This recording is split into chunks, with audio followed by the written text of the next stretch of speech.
Hello ladies and gentlemen, boys, girls, dogs, and cats, and welcome back to Calm Down and Level Up. Today we are here again in our Every Nation, or Every State Independent series in Hearts of Iron 4.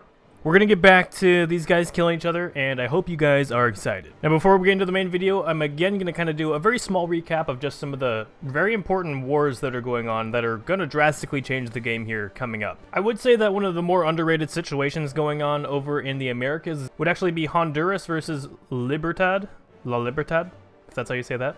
This is basically going to give Honduras control over a large portion of northern South America. It is going to allow Honduras to not only just expand in Central America, but also down into South America. This is the first foreign power going down into South America, so we could see South America actually not have a South American winner if Honduras does good. Of course, last episode we saw the gangbang of Bourgogne, one of the French nations, by everyone around it. We had Pas-De-Calais, we actually had Friesland up in the north being invading it, we also had Munich, or Bavaria, and Piedmont as well. Everyone except for Aragon, because Aragon is caught up in their war with Guarda. So Bourgogne is very important because it was a huge nation in France. It was pretty strong, and this drastically changes the balance of power. This essentially puts this area into a Cold War, but a very, lot more partners than just two. A lot more rivals than just two. We have Pas-De-Calais, Piedmont, Friesland, Bavaria, and to an extent Aragon. All very tense in this area, going to have to compete for each other. And Pas-De-Calais and Friesland is my guess on who are going to go to war next over here after Bourgogne is done. That's huge because Friesland is a very strong German nation. Well, it's based in the Netherlands, but it's mostly German at this point. So if Pas-De-Calais actually wins, they may end up being unstoppable on the main European continent if Aragon can't form Iberia fast enough. But Piedmont is also doing very good, and I'm guessing that their next target is either going to be Croatia or Latium. Either one would be a very good target for them. But Piedmont is important because if they are able to seize just a couple more states from a couple other countries, they will be able to form the Alpine Federation, I believe is what it's called. All they need is South Tyrol, Upper Austria, and Lower Austria, I believe. It might just be Upper Austria, but I know it's both the Tyrols and Upper Austria. So they're going to need to invade Bavaria and Transdanubia at this point. But that's probably not what's going to happen. Now in the comments, everyone comment which German nation you think is going to come out on top, because there's still technically 4 of them. We have Prussia, Pomerania, Bavaria, and Friesland. Personally, I think that Pomerania's doing it because they just completely annexed Brandenburg last episode, and now they're offensively attacking Prussia, a country that's been doing very good, and they're pretty much winning. So Pomerania is doing very good here. If Pomerania takes over Prussia, they will again be a possible unstoppable force on the continent. One more war before we get into the video. We have Kastamonu versus Damascus. Now Armenia is also at war with Damascus, but Kastamonu is going to cut them off very quickly. This is big too because Kastamonu is strong. Damascus was looking like it could be strong for a long time, but it's definitely weakened out. I think it only has 4 divisions. Damascus put a threat to Africa the same way that Honduras is putting a threat to South America, where it was a foreign power that was possibly going to get involved in Africa. But the Arabian Desert actually stopped Damascus from crossing the canal, and Damascus has just been held here indefinitely, basically letting every country around it surpass it in power. And now Kastamonu is just going to dive straight down into Damascus. It probably won't survive for very long. And Kastamonu, being a lot stronger than Damascus, has a higher chance of breaking into the Arabian Desert and actually starting to take over a lot of these struggling African countries. Alright boys, let's press play and see what happens today. Wow, that rhymed, jeez. This is what the situation looks like between Aragon and Guarda. We actually have Guarda's forces trying to cut off Aragon down south in Granada. I'm not sure if that's going to work or not. There is a port down there that Aragon does control, so those divisions might not actually get killed off if they are encircled. And check this out, Stavropol was able to annex Urt over in the steppe region, the Central Asian region, and Stavropol has now declared war on Ufa, which is I think another one over there.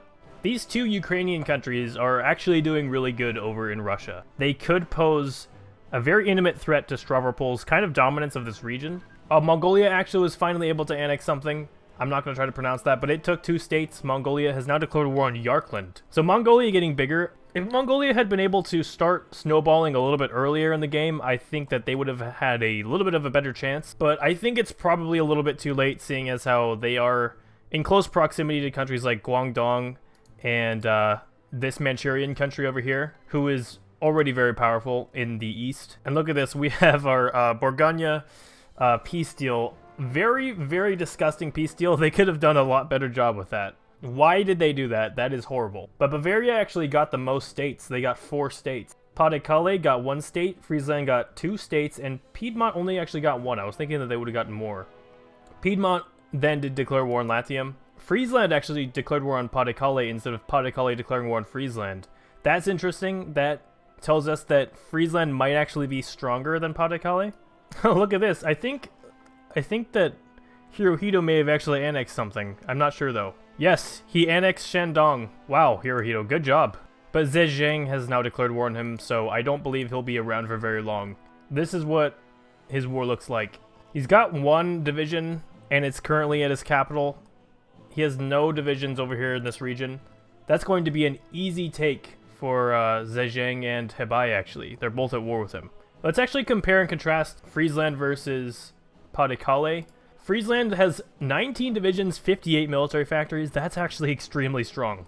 And actually it has 2 fronts to invade from. Pas-De-Calais, wow, 7 divisions, 44 factories. Friesland is definitely going to win against Pas-De-Calais and possibly be a contender for the winner of the entirety of Europe, because that's a lot of territory. And a huge army. That's crazy. Also, it looks like Latium has took advantage of being at the front earlier than Piedmont. Piedmont is taking a little while to get its whole army down there, but it's looking like Latium's not going to survive, because it is fighting actually 2 fronts. It is fighting Sicily across the water here, and it's been trying to get over there for months now. So there was a little bit of a peace deal in North Africa, but North Africa is still an absolute mess between Casablanca, Algiers, Tunisia, and Tripoli, and even Derna to an extent. This continuous mess of wars in North Africa is definitely going to make it sure that one of these countries doesn't actually go very far in the future, which is kind of sad if you're rooting for North Africa. Oregon was annexed into Washington. I've been watching that war a little bit because I'm actually from Washington, so I've been interested in that one, but it looks like Washington finally won out over Oregon, is now actually at war with Idaho. Cherkasy took 4 states, and this guy was annexed. That looks like that was possibly over here in Russia somewhere. Oh yeah, that was in Ukraine.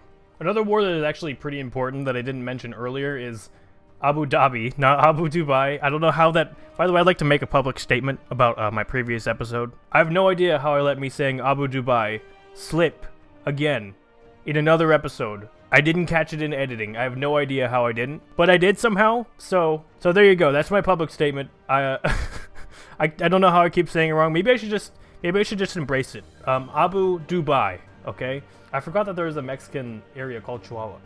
Anyways, took 1 state. Iowa took 1 state, and Texas was annexed. So Iowa and a Mexican state were able to annex parts of Texas, and Iowa then declared war on Nebraska. Rest in peace, Nebraska fans from my Discord.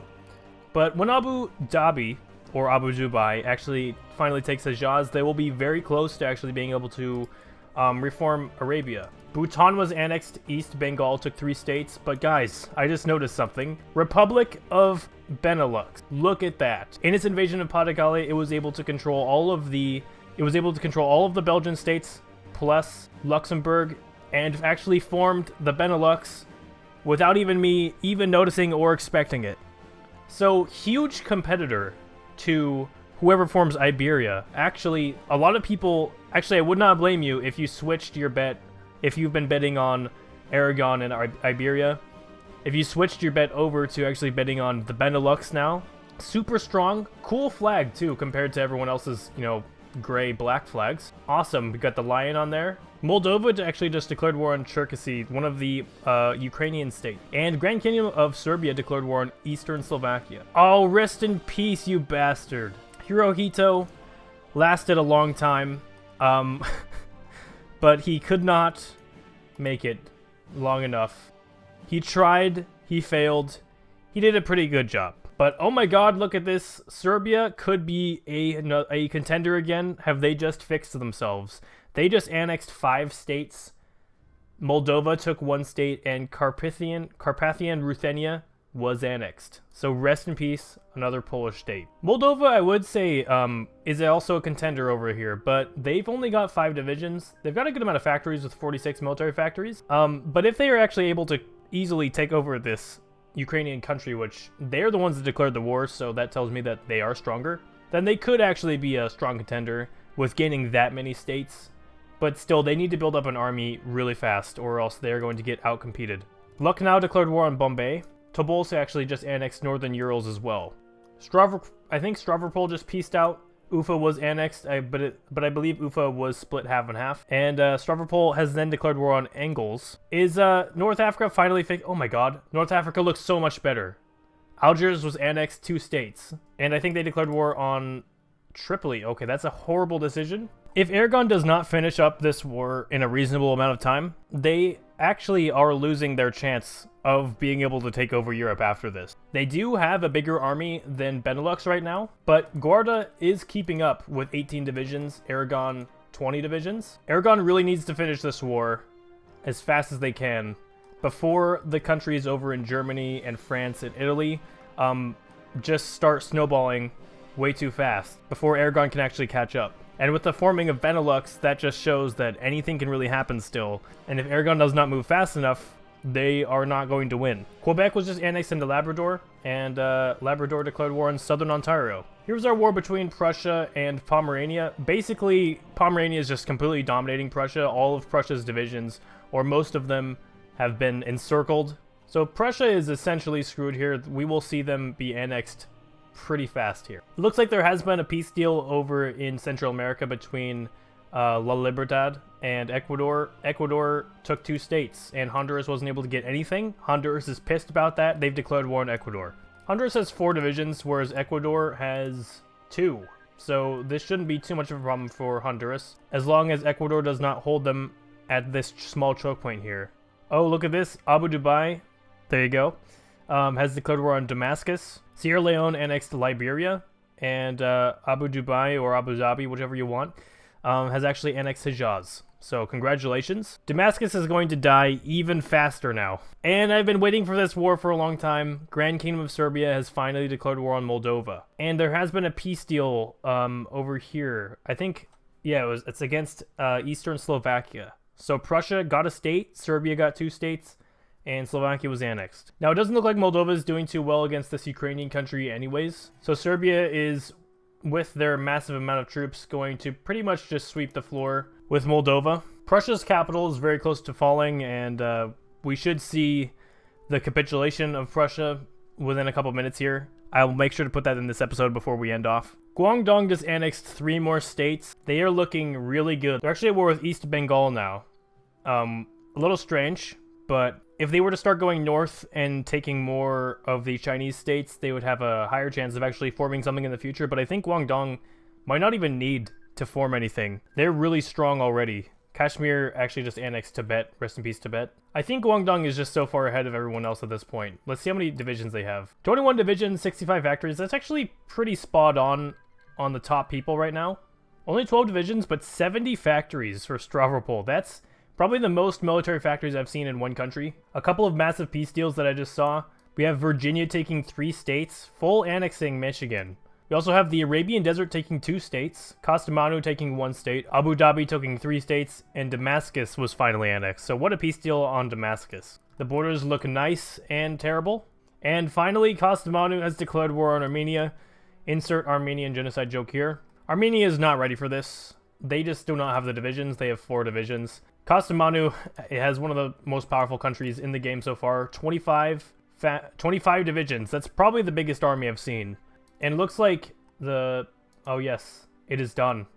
Pomerania has finally annexed Bavaria, 5 states. Bavaria actually did take 6 states. No, Bavaria took 5 states, Pomerania took 6 states. So Bavaria got almost as many as Pomerania did too. I would say that Bavaria is in a very good position to win, possibly win in Europe, but they are just far too spread out. 21 divisions though is very good. If they were to go to war, a lot of these divisions that are stuck out here in these spots wouldn't be able to reach the rest of the army. Wow, there's a major peace deal over here that I didn't even really know. Oh, this was against Moldova. Okay, look at this. Cherkasy took 5 states. Serbia took 4 states. Moldova was annexed. Rest in peace, Moldova. The last Romanian country has now died. That does put Serbia in a much better position. And now Serbia and Cherkasy are at war. Also, another peace deal before we go against Transdanubia. Bavaria took 2 states and Croatian Federation took 3 states. Somehow Croatia is still in this.